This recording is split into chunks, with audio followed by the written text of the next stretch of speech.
The tribute summit was held in a place where stars came to die. A dead star spun in the silence outside, hollowed and cold. Around it orbited the obsidian spire, an impossible structure carved into the vacuum itself, flickering with ionized inscriptions in languages older than war. It was a monument to victory, to dominion, and above all, to tribute. Inside the spire's great chamber, the emissaries of 100 species had gathered.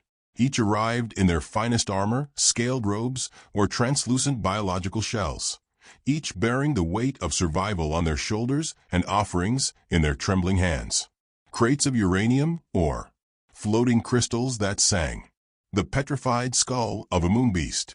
All for the Galactic Empire. And then came Earth. He arrived late, of course. A single man stepped from the rust-red dock ramp, wearing a black suit so crisply pressed it might have been starched with malice. His shoes, leather polished, utterly earth, clicked on the obsidian floor with quiet defiance. No guards. No gifts. No fear. He carried only a small porcelain teacup. The chamber hushed, rippling with shifting limbs and uncertain pheromones. The other diplomats turned, some with amusement, others with disgust. Onyx lenses and gilt eyes followed him, watching as he strode with that strangely human gait, lazy but dangerous, like a wolf that knew it needn't run.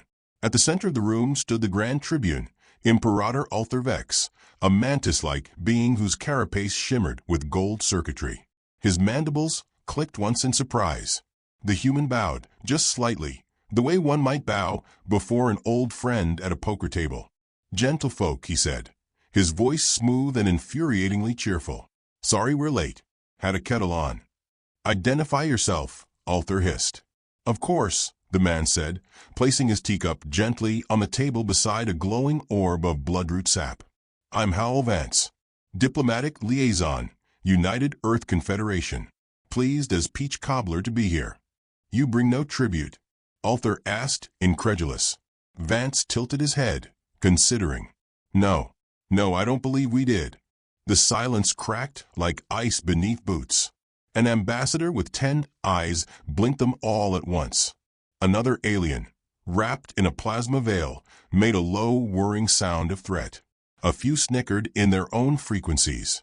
Ulther's wings flared slightly. "Then you insult the Empire." Vance raised a brow, sipping his tea. "Oh heavens, no. We'd never insult you, Imperator. We're just new to the whole give us everything or die setup. Thought we'd come watch how it's done. Learn from the pros." He sat, without being invited, and crossed one leg over the other with the ease of a man on his porch. Around him, diplomatic aides whispered, translators flickered, and somewhere deep in the spire, defensive systems ticked toward readiness. "You mock us," Ulther said coldly. "I don't mock," Vance replied, with a smile that didn't touch his eyes. "Mocking's for insecure types. I respect your traditions. I just don't abide by them." A low laugh came from the Gorthan ambassador, a bristled quadruped with a history of planetary raising. "Your planet has no fleet, no standing army worth mention. You bring nothing, and yet you sit among conquerors." Vance turned slightly toward him. "And yet here I sit." The laugh faded. Ulther motioned toward a translucent star map hovering above the table. It showed trade routes, conquest zones, tribute flows, all centered on Earth, marked in red. "The Empire has unified 9/10 of the known galaxy. You are a weed among orchards. We have extended you an invitation to surrender, to offer tribute and live. Decline and Earth will be cleansed." Howell Vance stared at the map. He nodded thoughtfully, tapping the rim of his cup. "You know what we used to do back home, back before peace treaties and non-aggression pacts? When someone knocked on your door with threats." No one answered. "You invited them in," he said softly, "and made sure they never left." The insectoid diplomat beside him twitched. "Is that a threat?" "Bless your heart," Vance said. "You're trying so hard to understand." Ulther rose to full height. "You have 48 galactic hours. Deliver your tribute or face annihilation." Vance stood too, unhurried. He brushed an invisible thread from his lapel and finished his tea in one slow sip. 48 hours, he murmured. "Right. That should be enough time. For what? He smiled. To let everyone know how this story ends. Then, with a bow deeper than before, mocking or respectful, none could tell, he turned and walked from the chamber. His shoes clicked in time with a silent counting of every species there, each calculating risk, legacy, and ruin. The door closed behind him. Silence reigned. And from the shadowed upper tiers, where the oldest species sat shrouded in cloaks of breathing light, a voice whispered something in a language none dare translate, because they had heard that tone before. A voice from a species long gone. A warning wrapped in prophecy. Outside the spire, stars pulsed nervously, as if sensing a predator had entered the room. Back in his ship, Howell Vance placed the empty teacup back into its padded case and sat down on a worn leather bench, cracking his knuckles. He didn't sigh. He didn't blink. He just said into the silence, "Activate the failsafe. Full spectrum." And Earth, the backwater species with no army and no tribute, began to move. The spire's diplomatic atrium pulsed with too much tension for the soft music being piped in through the ceiling. A dulcet hum floated across crystalline air, some universal anthem of peace that hadn't prevented a single war. Below it, subtle alarms ticked behind the walls, sensors recalibrating, security grids adapting. Something about the human diplomat didn't match the archives. Howell Vance walked through the atrium like he had nowhere better to be, and everywhere he belonged. He moved with that same uncanny calm he'd brought into the council chamber. Relaxed, slightly amused, eyes taking everything in, not just shapes and motion, but fear and cracks and fractures waiting to be widened. He was no longer in formal session, but he still wore the suit. The tie was midnight blue, understated. The shoes had new scuffs. His only accessory now was a plain data slate tucked under his arm and a handkerchief with embroidered initials. The first private meeting was with Admiral Threx of the Zoran Collective, a species evolved from storm-dwelling predators. They wore breathable armor and spoke through chest-mounted vocalizers. "I requested a meeting," Threx said, towering over Vance. "Not a tea-time chat." "Then this'll be a bit of a disappointment," Vance said, offering the Admiral a seat without sitting himself. "But you'll forgive me. I'm fond of chats." Threx hesitated. His kind didn't sit during conflict. But Vance's stillness was stranger than defiance. It was surrender that felt like a challenge. So the Admiral remained standing. "You lack weapons, ships, defenses." Vance nodded. "You're right. We also lack a tribute. But that's not what keeps me up at night." "What does?" "How easily everyone assumes they understand Earth." He placed the slate on the table, but didn't activate it. Just let it rest there like a loaded pistol. "The Gorthons believe we're bluffers. The Ilum think we're all sentiment and chaos. The Empire sees us as a resource waiting to be carved." "And what are you truly?" Threx asked. Vance looked him in the eye. "A test no one studied for." He left before the Admiral could respond, letting the silence wrap itself around the unfinished conversation like gauze around a wound. His next meeting was with the Sumerian emissary, liquid, radiant, always half evaporated into the air, communicating via neural pulses translated through a hovering prism. "You speak like you're not afraid." The translation chimed in rhythm to the emissary's bioluminescent shimmer. "Oh, I'm terrified," Vance said cheerfully. "Just not of you." The shimmer stuttered. "You came with no weapons." "That you saw." "You came with no guard." "I'd need one if I planned on leaving." "You came alone." "Ah." Vance smiled. "That's the thing everyone keeps getting wrong." He let the moment breathe, then offered a question. Offhand. "If the Empire were to fall tomorrow, who would rise?" The emissary pulsed a slow amber. "That is forbidden speculation." "Isn't it always?" Vance said, then added, "You have very pretty light." "Shame, it's always blinking like a warning." He stood and bowed slightly, leaving the emissary cycling through pale, frantic colors in his wake. By the end of the day, Vance had sat with representatives of 30 species. He drank only water. He offered no weapons, no promises, no threats. Just questions. How many of your kind would survive if supply lines failed for 7 days? Have you ever fought in complete silence? It's how we train. Are your neural defenses patchable mid-combat? Does your species require symmetry to interpret faces? We've played with that. Every conversation ended the same: confused, unsettled, and alone. Alien aides scribbled furiously, trying to decipher if he had lied or threatened or merely existed in a tone that felt dangerous. The Empire's internal comnet exploded that night with hushed inquiries and coded assessments. Level 4 evaluation. Human diplomat displays psychologically disruptive tendencies. Level 5 redaction. He's not what they say. He's worse. Some laughed it off. Others didn't sleep. Vance, however, slept exactly 6 hours and awoke to tea already steeped by a domestic drone. He wore the same suit, cleaned the scuffs, smiled at the mirror with no warmth. By mid-morning, he requested a meeting with the Inquisitor General of the Empire's security wing, Zurval, a skeletal eel-like being in a cold-blooded sin-skin suit. They met in a chamber full of holographic dossiers and war plans. "I do not appreciate your riddles," Zurval said. "I'm not a fan of riddles either," Vance replied. "I just think in long sentences. You've done nothing, brought nothing, said nothing, yet every species here is asking questions they weren't asking before." "That wasn't me," Vance said. "That was the sound of your Empire breathing out too fast." Zurval leaned forward. "What are you?" Vance shrugged. "Do you know what a dog whistle is?" "No." "Exactly," he said. "That's the problem."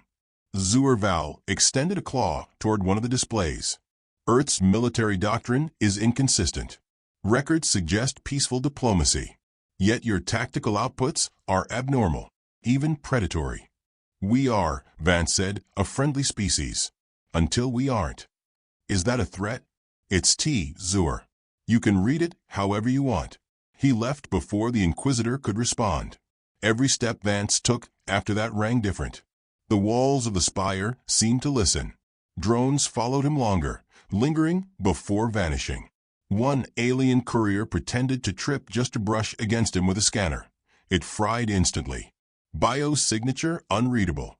The whispers began. He had no name in their languages, but they started calling him the loafer. A joke at first, then a prayer, then a curse.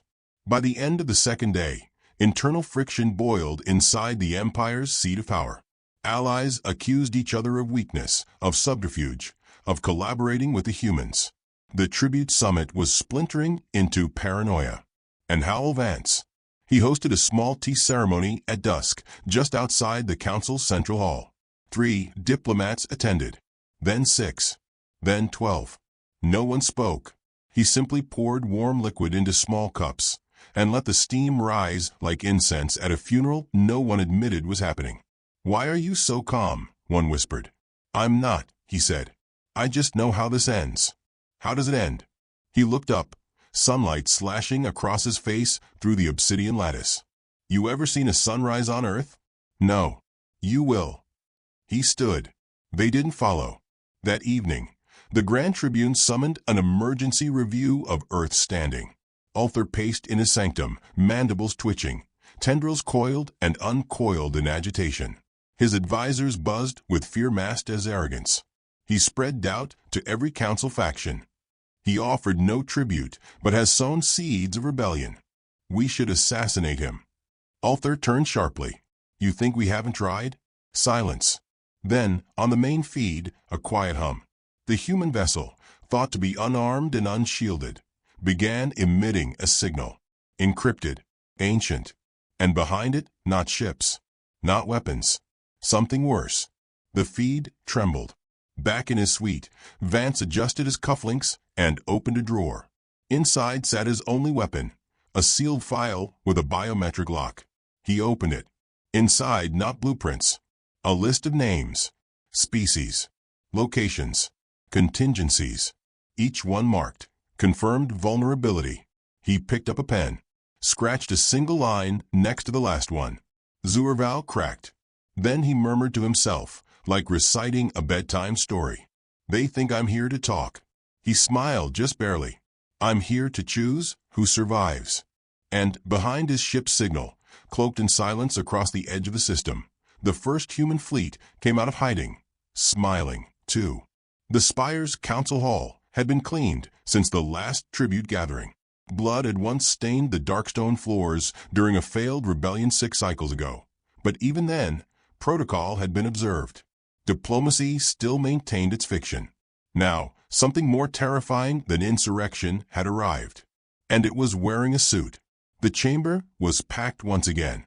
Delegates from 100 systems lined the tiers, exuding pheromones, blinking too fast, or humming frequencies only their species could hear. Nervous energy had soaked into the air like smoke in old walls.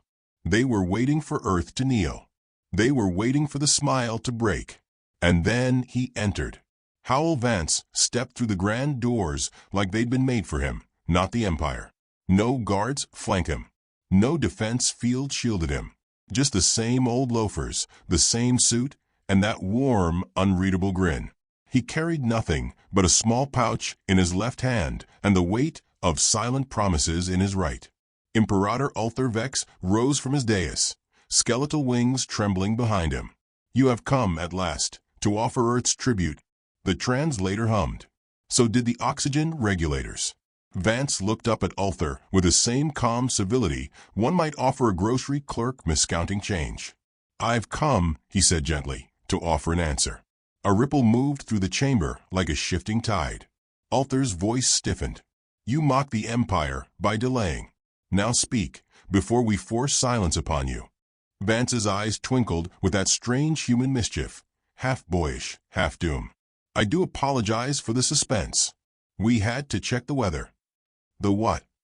"Never mind," Vance said. "It's time."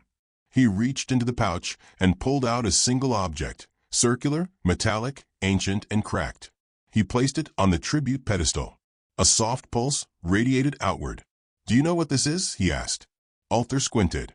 His advisors peered down. Some gasped. One gurgled involuntarily. "That," Ulthar said slowly, "is a tribute coin from the original Delverin Accord. It was lost during the genocide of the Ascendants." "Exactly," Vance said. "Found it in one of our deserts. Just lying there. Like a warning someone forgot to deliver. You insult us by bringing relics of extinct races." Vance turned toward the council, addressing not just Ulthar now, but everyone. "The Delverin Accord," he began, voice steady, "was built on lies. The Empire claims order, but offers fear. You call it unity. I call it coercion with better branding." "Careful," Ulthar hissed. "I am careful," Vance said. "Always." Then he smiled. But this time it wasn't a smile. It was a mask coming off. His jaw tensed slightly. The corners didn't lift. The softness vanished like dust in vacuum. The smile had never been friendly. "Earth," he said, "is not your resource. We are not your farmers, your breeders, your diplomats, or your currency. We are your audit." Guards moved to intercept him. He stepped left. For bodies hit the ground before most species could blink. No energy discharge. No visible weapons. Just silenced motion and the absence of air where breath should have been. The chamber erupted. Delegates shrieked, flailed. Some charged toward exits. Ulthar shouted for containment fields, for suppression drones. Emergency lights flickered. But Vance stood still in the middle of the storm. Untouched. Unhurried. From his wrist, a hidden signal pulsed. A forgotten frequency buried beneath peace treaties. Then the lights died. For 3 seconds, darkness swallowed the Empire's heart. When power surged back, the Spire was no longer alone. Above the dead star, ships had appeared. Not dozens. Not hundreds. Thousands.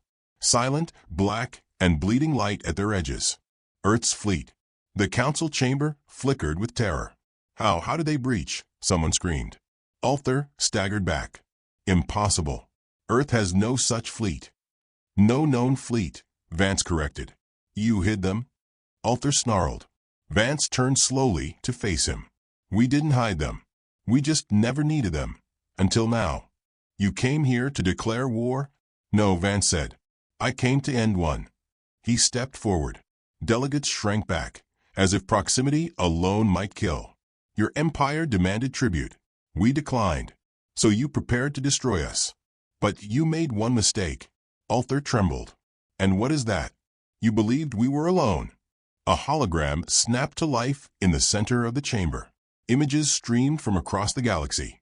Key Empire strongholds now surrounded by Earth ships. Communications blacked out. Entire relay networks jammed. Supply lines cut. Vance walked slowly around the map, speaking low and even. We learned from your conquest of the Myrax, your betrayal of the Esatka, your sterilization of the Uvani moons. He stopped, pointing at a blinking red system. You always demand tribute, then take more. His finger tapped the map. We decided not to offer. We decided to prepare. Delegates watched, horrified, as systems began to dim one by one, evidence of a network collapse in real time. Ulthar staggered toward the console. You dare attack. Not an attack, Vance interrupted. A severance. He turned back to the crowd. You wanted to know Earth strength. It's not in our weapons. It's in our memory. And our ability to disappear behind a smile until you no longer know what's coming. He paused, glancing down at the bodies of the guards. We're not warriors by design. We're survivors by evolution. We learned to look harmless, to speak gently, to drink tea while setting traps. The Sumerian emissary pulsed in anguish. You manipulated us. I asked questions, Vance said. You revealed everything. Delegates began fleeing. The chamber's emergency locks sealed automatically. Nowhere to run.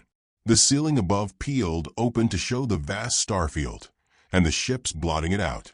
How long have you planned this? Ulthar asked, barely more than a whisper. Vance smiled again. This one was worse than the last. We've been planning it since you first looked at us like livestock. One final signal pulsed from his neural implant. Across the stars, Earth's ships opened hatches. But they did not fire. Instead, drones swarmed silently, landing in calculated clusters across Empire installations, broadcasting one message: submit and disband, or be deleted. No blood. Ulthar croaked. Only if you ask for it, Vance said. You think this terror makes you civilized? No, Vance murmured. I think it makes us free. He turned from the Imperator and walked toward the exit as sirens wailed. The old tribute pedestal, where mountains of gold and flesh had once been heaped for Empire approval, now sat with a single ancient coin on it. And above it, in human language, a phrase burned into the display. The debt has been collected. As Vance passed the final archway, a soft voice echoed behind him, one of the youngest alien envoys, barely old enough to remember their planet's conquest. What are you? Vance didn't turn, but his voice carried like prophecy. Human. Then silence followed him like an old friend into the dark. The chamber fell into silence, but it was not the silence of peace. It was a kind that followed catastrophe, the breathless void between the flash and the thunder. The tribute pedestal still shimmered with that single ancient coin, as if mocking every empire that had ever claimed permanence. Around it, chairs lay overturned, security systems rebooted without purpose, and the great Imperator Ulthar Vex stood frozen, his limbs twitching with the impossibility of what he'd just witnessed. Outside the obsidian lattice of the spire, Earth's fleet held its formation. They did not fire. They simply waited, cloaked in terrifying patience. Ships that had no known model, armaments with no recorded blueprints, codes that bypassed the Empire's finest encryption like whispers through a cracked door. In the spire's lower corridors, Howell Vance moved like a storm already past, quiet, composed, but leaving structural damage in his wake. 2 Imperial guards attempted to intercept him. Neither touched the floor again. He didn't break stride. He reached the docking ring, where Earth's lone vessel had remained all this time, modest, unassuming, the decoy before the curtain lifted. A familiar voice greeted him at the threshold, piped through the internal comm. You said they'd panic. They're panicking. They always do, Vance murmured. Their kind builds on fear. We just turned it inward. Inside the vessel, the bridge was humming softly. For figures waited, each of them human, none of them ordinary. Covert officers, Psy-War experts, Vance's shadows. They didn't salute, just nodded as if acknowledging a move that had been months, years, in play. Status, he asked. 74 Empire systems in blackout, one replied. 57 already broadcasting surrender. Civilian unrest on the core worlds. Outer colonies welcoming our signals as liberation. No engagement, none required. Our silence is louder than fire. Vance lowered into the command chair, still warm from pre-configured temperature calibration. That's how humans win, he said. We show up, smile, and change the nature of fear. He paused, eyes flicking to the console. How's Ulthar? Shaking, said another officer. We've intercepted 9 internal transmissions. They're begging their warlords for support. They'll find none. No. You made sure of that 2 cycles ago. Good, Vance said softly. Bring the Imperator in. Alone. The others hesitated, then nodded. 10 minutes later, Ulthar Vex entered the bridge under armed escort. His posture was still high, but the tremble in his wings betrayed him. His golden carapace, usually gleaming, had dulled. His eyes were frantic. You violated every known treaty, he hissed. Vance looked up from the console. Those treaties were built on the idea that we were too weak to challenge you. That made them lies from the start. You assassinated my guards. They tried to detain a diplomat during protected negotiation. You infiltrated our systems. No, you left them open. You assumed we couldn't read you. But we've been reading you for a century. Ulthar flinched. You planned this for generations. We planned for peace. You forced war. The room fell silent again. Not awkward silence, strategic silence. The kind that let words echo loud enough to become memory. Ulthar composed himself. So, you've demonstrated power. Congratulations. What do you want? Nothing, Vance said. Ulthar blinked. Nothing. Earth doesn't want to rule you, he said. We don't want your planets. We don't want your resources. We want the one thing you've never allowed. And that is self-determination. Ulthar scoffed. You expect the Empire to collapse for your convenience. No, Vance said, standing. I expect it to collapse because it was built to fail. He walked slowly toward the Imperator. Empires fall. It's not a matter of if. It's a matter of how loudly. You can go quietly, restructure, return your stolen territories, relinquish forced tribute systems. Or Earth becomes the myth you tell your children to keep them obedient. The boogeyman under the galactic bed. Ulthar laughed, but the sound broke halfway. You think one species can hold the galaxy hostage? Vance's smile returned, and this one was colder than ice and vacuum. No, he said, but one idea can. He snapped his fingers. The central view screen blinked to life. Dozens of transmissions from across the galaxy. Alien civilians, activists, even former soldiers, were rebroadcasting Earth speech, translating Vance's words into thousands of languages. The message had gone viral, and behind each message, Earth's fleet loomed. Not striking, not advancing, just waiting. What have you done? Ulthar whispered. I've reminded them, Vance said, what it feels like to choose. You took that from them. We gave it back. You can't control this chaos. We don't intend to. Chaos is just freedom that hasn't found its rhythm. Ulthar lunged, spitting venom. Vance sidestepped, gently, as if dodging rain. I should have killed your kind when we had the chance. You tried, Vance murmured. You underestimated our memory. He stepped forward, suddenly inches from the Imperator. We carry every betrayal, every whisper, every hand that slapped us down when we offered peace. And now, Ulthar snarled, now we offer silence. Ulthar reeled back. We won't fight you, Imperator. You'll fight yourselves. Your worlds have tasted something you can't delete, the truth. What truth? That fear is a leash, and we just let go. Ulthar collapsed into the auxiliary chair, as if the weight of extinction had settled into his chest. On the bridge, none of the human officers moved. They simply watched the data flood in. More surrenders. More systems blacking out the Empire's signal. Military hierarchies fracturing. This wasn't an invasion. It was a controlled demolition.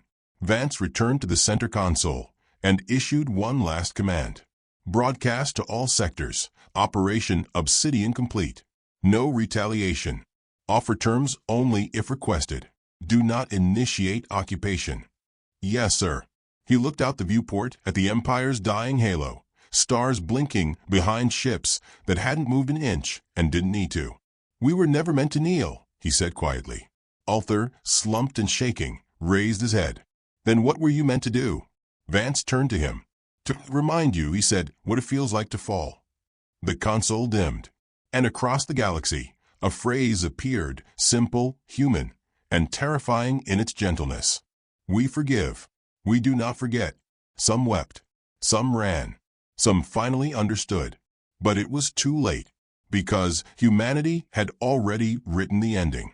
And this time, it came with no explosions, only a door closing, a smile fading, and an empire collapsing beneath the weight of its own certainty.